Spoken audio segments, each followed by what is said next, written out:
எல்லாருமே இந்த ராகு கேது மெயினாக எல்லாருமே என்ன பார்ப்பாங்க ஒரு ஜாதகம் பார்க்கும்போது ராகு கேது சனி குரு இந்த 4மே தான் மெயினாக பார்ப்பாங்க. இதோட ராசி பலன் ராசி பலன் இது எப்படி இருக்குது இது எப்படி இருக்குன்னு பார்த்து சொல்லுங்கள் அப்படிங்குவாங்க. ஆனால் நீங்கள் சுக்கிரன் பலன்கள் சொல்கிறீங்க. சுக்கிர பலன்கள் யாருமே நான் இது வரைக்கும் கேள்விப்பட்ட வரைக்கும் மெயினாக எல்லாருமே குரு எப்படி இருக்குது, குரு எங்கே இருக்கிறாரு, சனி எங்கே இருக்கிறாரு, ராகு கேது எங்கே இருக்கிறாங்க, இதுதான் மெயினாக எல்லாருமே கேட்பாங்க.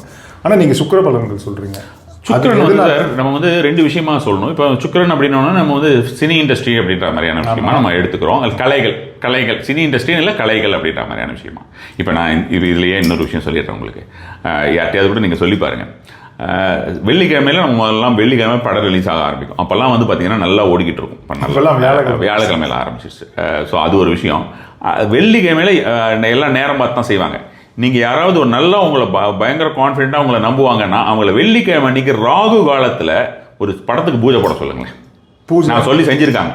பூஜை ஆமாம், ஷூட்டிங்காக ஆரம்பிக்கிறதோ பூஜை போடுறதோ இனிஷியலாக செய்கிறது படம் ரிலேட்டடாக இருக்கிறதுக்கு நாம் சொல்லி செஞ்சு அட்டகாசமாக இருந்திருக்காங்க. இப்போ ராகு காலத்தில் ஆரம்பிக்கிறது. ஏன்னா சினி இண்டஸ்ட்ரியில் பயங்கரமாக கொடி கட்டி பறக்கிறதுக்கு Rahu is one of the main planet. வெள்ளிக்கிழமை அன்னைக்கு 10:12 பூஜை போடுறோம், படத்தை ஆரம்பிக்கிறோம். ஆமாம், ஹிட்டு கொடுக்குறோம் நம்ம. அதே மாதிரி வெள்ளிக்கிழமை தான் ரிலீஸ் பண்ணுறோம். கரெக்டாக தான் சார்? கண்டிப்பாக. சரி சொல்லுங்கள். அது மாதிரி அப்போ சுக்கிர பலன்கள் அப்படின்ற மாதிரி சுக்கிரன் குருவுக்கே குருவானவர். நம்ம இவரை அசுரகுரு தேவகுரு அப்படின்ற மாதிரி தனித்தனியாக நம்ம வச்சுட்டு சுக்கிரனை வெறுமனே அந்த கலைகளுக்காகவும் அல்லது பார்த்தோம்னா கம்ஃபர்ட் லிவிங் அப்படின்ற மாதிரியான விஷயமாகவும் அப்படியே ஒரு அழகுக்கு அப்படின்ற மாதிரி எடுத்துட்டோம். ஆனால் சுக்கிரனுடைய விஷயத்தை நம்ம ஆழ்ந்து கவனித்தோம்னா ஏகப்பட்ட விஷயங்கள் இருக்குன்னு வச்சுக்கோங்களேன். நான் இப்போ நம்ம சொல்லக்கூடிய அந்த ஜூபிட்டர் என்று சொல்லக்கூடிய அந்த ஜூபிட்டருக்கே குரு யாருன்னு பார்த்தோம்னா வீனஸ் தான். சுக்கிராச்சாரியர் தமிழில் சொல்லுங்க சார். குருவானவர் இருக்கல, பிரகஸ்பதி இருக்கார் இல்லையா, பிரகஸ்பதியோடைய ஒரு குருவானவர் அப்படிங்கிறது பார்த்தோம்னா சுக்கிராச்சாரியார் தான். ஸோ சுக்கிராச்சாரியார் அப்படி அந்த சுக்கிராச்சாரியார் தான் நம்ம சுக்கிரன்னு சொல்கிறோம் இல்லையா. இப்போ அந்த சுக்கிரன் அப்படின்ற மாதிரியான ஒரு விஷயம் ஏகப்பட்ட நல்ல விஷயங்கள் அப்படின்ற மாதிரியான விஷயத்தையும் கொடுத்துருக்கிறாரு.